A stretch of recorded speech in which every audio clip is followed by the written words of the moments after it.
Just to add a couple of thoughts on the tail end of that. I was one of those people, by the way. For the longest time, I came from a completely different worldview. Yes, I was a theist. I actually believed that God existed, but I very much did not want the gospel message to be true for a long time. It took me 9 years from the time I first really began to look at what the Bible had to say about who Jesus was, and coming to look at all the evidence, scientific, existential, philosophical, theological, 9 years. And the reason isn't because the answers were hard to find. The reason is because the answers were hard to embrace. There's a consequence to belief. I think we often forget this. I think in our hyper-rationalistic worldview, sometimes when we think about there are clear arguments, there's beauty in the words and all these things, that people come to these things with a blank slate, that they come wanting to believe the truth. The case is that people don't always do that. I can identify with every single person like that. I can name off and rattle off not just religious people who have these issues, but even irreligious people who claim to say, the evidence is what leads me away from God because there's no evidence in these kind of things. When you think about what Thomas Nagel wrote, and many of you maybe have read the words of Thomas Nagel, I think a very forthright and open and honest skeptic, professor of philosophy at New York University, he said, I want atheism to be true, and I'm made uneasy by the fact that some of the most intelligent and well-informed people I know are religious believers. It's not that I disbelieve in God and naturally hope that I'm right in my beliefs, it's that I hope there is no God. I don't want there to be a God. I don't want the universe to be like that. So when you look at that kind of desire, and you come to someone and you say, John 3:16, or the whole corpus of Scripture, whatever it might be, and you say, how come the beauty of these words would overpower a desire like that? I think the answer lies in the fact that, I remember a song that was written by a very famous person who's passed away since, and he asked the question, how beautiful do the words have to be before they conquer every heart? And the answer is simply this: there are no words as beautiful as possible to overcome someone's free will. It was because people didn't despair, although it can be quite despairing, about the power of these words and the power of this truth, that they kept at it for 9 years, almost a decade. And I'm thanking God that they actually did persist, despite the fact that it didn't seem like the words were beautiful enough to convince. But they are there, and they actually do prick the heart, the conscience of someone who doesn't want to believe, whether it's from a religious worldview or a non-religious worldview. And all I would say is this, is that, as Ravi said, it's not us who does the convincing. It's the words, but also the power, I think, of the Spirit of God working in someone's life to point into something that matters to them. I think part of the reason why we don't see conversion is because we say, this is the truth, you are just wrong about this is the truth. As opposed to saying, this is the truth, and it speaks to you specifically. When the Apostle Paul says, let your speech always be gracious as though seasoned with salt, so you may know how you ought to answer each person. He's not telling you to answer a question. He's saying you ought to answer each person, because people need answers and questions don't. So I think sometimes we get a little too cerebral in our responses because we're answering questions, forgetting that there's a person behind the question itself. And how they react to that is up to them, and God gives them the dignity to reject or accept what he has to offer. So it's the power of the word, but it's also the reality of human will. And I'm a living testimony to the fact that sometimes there are loggerheads, and sometimes they get resolved. Great question, thank you.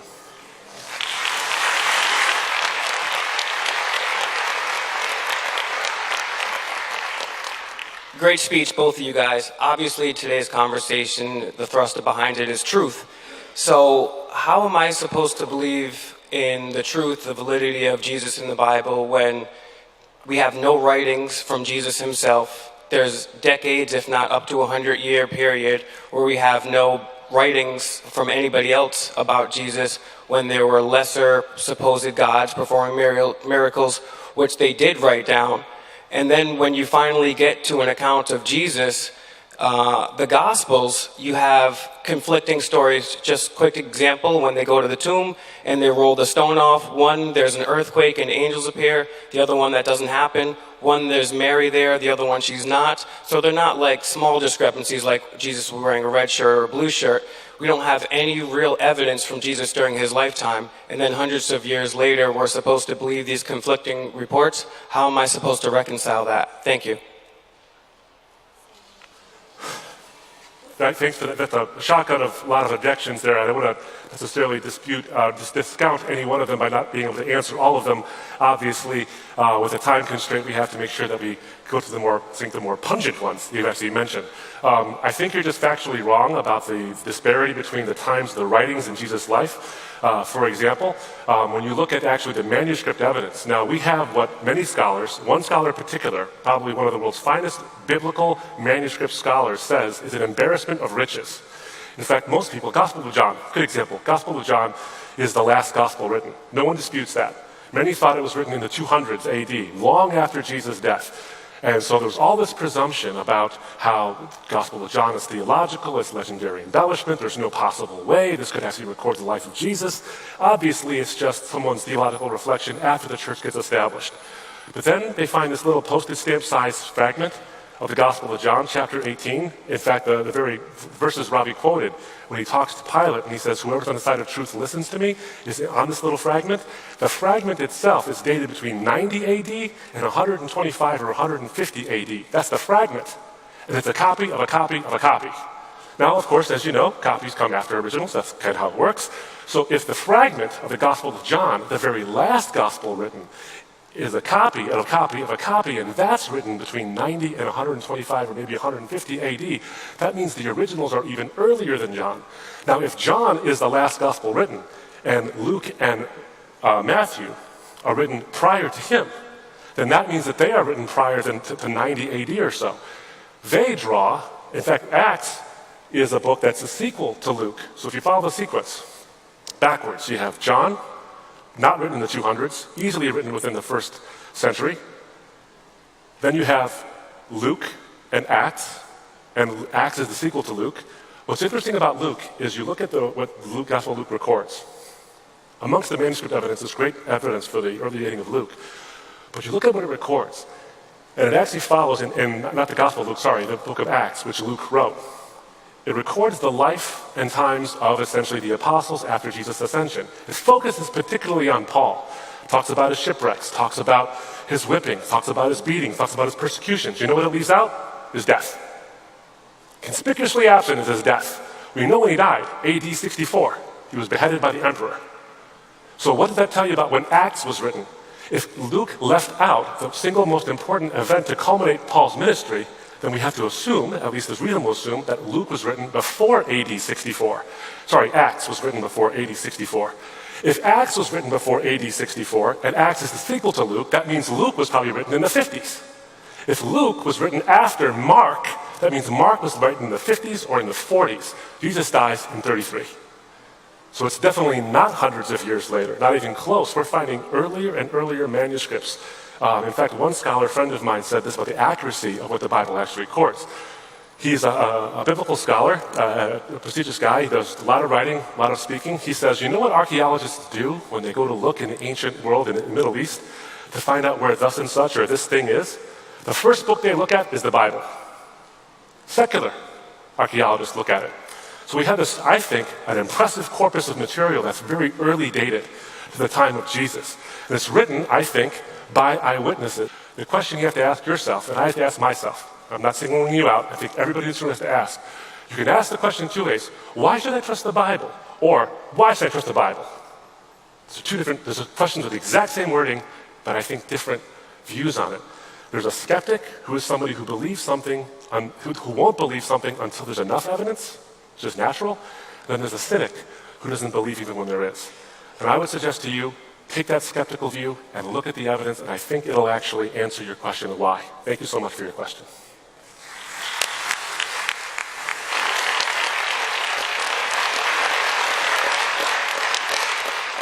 Again, thank you both for a very interesting and thought-provoking talk. It was a great pleasure. So this is another question from a skeptic. Even if we grant that we are living in a world where we lack a fixed anchor of truth, I think it's a whole nother matter, whole nother task to show that Christian faith is the exclusive means to that faith. And I found it interesting that you mentioned Kant towards the end of your talk, because from what little I understand of Kant, it seems that his project, Critique of Pure Reason, was distinctly a religious quest for truth, using only human senses and faculties as a departure point. And I think it's safe to say that a fair number of people would agree that Kant did a fairly good job of establishing not only a comprehensive view, a comprehensive explanation of the universe, but also establishing an objective moral framework. And presumably, one could maybe think of other counterexamples as well, or at least we should have a very good reason at least for being so easily dismissive of those alternative possibilities. So in a nutshell, my question is, what entitles us to believe that Christian faith is the exclusive means to truth? There are basically, contrary to what people might think, there are not that many, there's not an infinite number of answers to the question that you have raised. There's the Judeo-Christian worldview, there's the Islamic worldview, there are the pantheistic worldviews, Hinduism, Buddhism, Jainism, and many of the other isms that are takeoffs on that have a pantheistic backdrop to it, where every life is a rebirth and the karmic law is at work. And so whether you take Hinduism, Buddhism, Sikhism, whatever, they believe in at least two things that they all hold on to, that every birth is a rebirth and every birth is a payment for your previous life. So the karmic law and the reincarnation law hold true in most of the pantheistic frameworks. You've got two very contrary views in the monotheistic worldview, the Judeo-Christian worldview on one side of it and the Islamic worldview on the other. We often think all religions are fundamentally the same and only superficially different. It's actually the opposite is true. They are fundamentally different and at best only superficially similar. Even the golden rule is not the same in Confucianism as it is in the words of Jesus Christ. So while your question is the most important one, the Judeo-Christian worldview, I think, has the answer for what you are asking. Your worldview is a set of lenses through which you look at reality. Whether you think about it or not, you're always looking through those lenses. And that worldview has been framed by answering four questions. The question of origin, meaning, morality, and destiny. Four questions: origin, meaning, morality, and destiny. What are you looking for? The one question you're looking for is the answer to the truth. What is the truth? How do you come to the truth? Philosophy will tell you there's the correspondence theory and the coherence theory. Statements you make about specific answers have to correspond to reality, and when all of those answers are put together, there has to be a coherence to these answers. If there's a systemic contradiction, you will pick it up immediately. Looking for truth, correspondence, coherence. How do we arrive at it? Logical consistency, empirical adequacy, experiential relevance. That's the way the classic points of testing have gone. Logically consistent, empirically adequate, and experientially relevant. Truth, correspondence, coherence, logical consistency, empirical adequacy, experiential relevance. Origin, meaning, morality, and destiny. You take the 1, 2, 3, 4 grid, and you will generally find, as a rule, the responses made coming from one of 5 disciplines, either from theology, or you're dealing with epistemology, or dealing with cosmology. There are 5 major disciplines that converge into the answers that are raised in origin, meaning, morality, and destiny. Why is it that Jesus Christ is so exclusive and unique? And in talking about the scriptures, to the gentleman who asked that fine question earlier, right in the time of Jesus, in the very time of Jesus, the entire gospel was captured in one hymn. It is the earliest complete gospel we have. Interestingly enough, in a hymn that they sang, Paul repeats it, who being in the form of God, thought it not robbery to be equal with God, made himself of no reputation, took upon himself the form of a servant, being found in fashion as a man, he humbled himself and became obedient unto death, even the death of the cross. Wherefore God also has exalted him and given to him a name that is above every name, that at the name of Jesus every knee shall bow and every tongue shall confess that Jesus Christ is Lord, to the glory of God the Father. That was the earliest fragment they found. That's why the Bible talks about how they sang to each other in spiritual songs. Now that gospel meta-narrative is so unique, because you go back across the Old Testament, you've got the 40 plus books, total books, 66 books with 40 different authors. They all point towards the following reality, that the problem with humanity is not outside of ourselves, the problem with humanity is inside of ourselves. Your heart and my heart is desperately wicked. We don't like the word sin, and so when I'm interviewed, if you want to end the interview and they say, what's the problem then? And if you say sin, the interview is over. So I don't say that. I say the problem is we have lost the purpose for which we were created. And they look at you and say, what is that purpose? And that's when you realize that the purpose that God has created for you and me is that relationship with Him, that communion with Him. And when He says the greatest commandment out of 613 laws given, when Jesus was asked what is the greatest commandment, He said that you shall love the Lord your God with all your heart and soul and all your mind and all your strength, and love your neighbor as yourself. On these two laws says hang all of the prophets and all the commandments. These two laws, to love God and love your fellow human being. You do not get that imperative and that intrinsic worth from any other worldview. That you are made imago Dei. You are made in the image of God. I have no way and justification by which I can violate you. So your intrinsic worth, your departure from purpose, what is the remedy? The remedy is when grace and truth. I am a creature in need of forgiveness. You are a creature in need of forgiveness. And when Jesus looks at his murderers and says, Father, forgive them, for they do not know what they are doing, what you're really finding out is that the four absolutes we look for, evil, justice, love, and forgiveness, are answered in the life, death, crucifixion, and resurrection of Jesus Christ. So he diagnoses your malady, gives to you the way of the cure, builds into your life that proclivity for following him and embracing his truth, and enables you to love your neighbor as yourself, even in the disagreements with which we live. So I say to you, you ask any other worldview, or take even the American Declaration of Independence, that we hold these truths to be self-evident. What is that? Self-evident. And that we have been endowed by our Creator with inalienable rights for life, liberty, and the pursuit of happiness. Pantheism would never have said that. Naturalism would never have said that. And dare I suggest even the Islamic worldview wouldn't say that, because we are not created equal in that worldview. There are two houses, the house of war, the house of Islam. As far as I'm concerned, even people who I disagree with, my Lord has told me to love them and to be willing even to lay down my life for the truth that he's given to us. The answers of Jesus are so beautiful and so unique. That's why the hymn writer says, heaven above is softer blue, earth around is sweeter green. Something lives in every hue Christless eyes have never seen. Birds with gladder songs o'erflow, stars with deeper beauty shine. Since I know as now I know, I am his and he is mine. And I leave you with just two footnotes. One from a child and one from a philosopher. My grandson Jude is just turned 6. When he was about 3.5 years old, his mother Naomi, my daughter, lost her car keys. And she was looking around the house and slapped her forehead and said, I must be losing my mind. This little guy comes and stands in front of her and says, Mommy, whatever you do, please don't ever lose your heart, because I'm in there. Don't ever lose your heart, because I'm in there.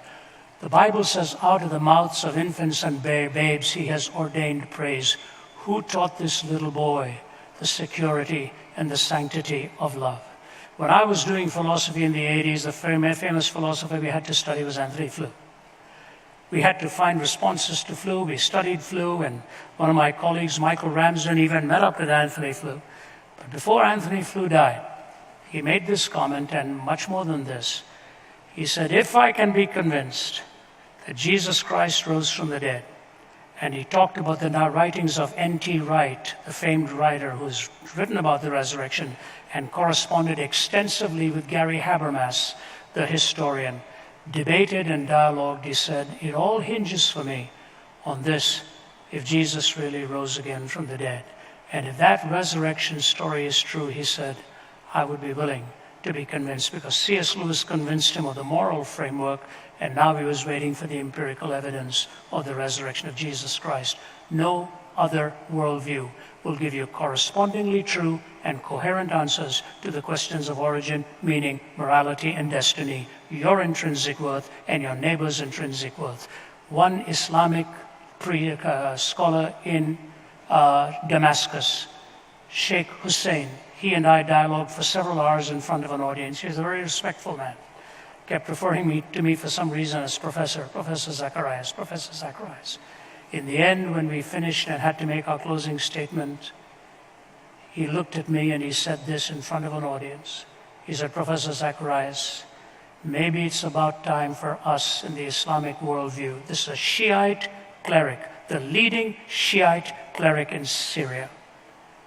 He said, Professor Zacharias, maybe it's about time for us in the Islamic world to stop asking if Jesus died on the cross and to ask why. I said, Sheikh Hussein, do I have your permission to quote you on that? He said, yes, you do. I said, thank you. The birth, life, death, and resurrection of Jesus, prophesied, predicted, exactly fulfilled. He gives you answers that no other worldview does. That's why it's fundamentally different and at best only superficially similar. I urge you to take the Gospel of John and read it, and you will see the answer.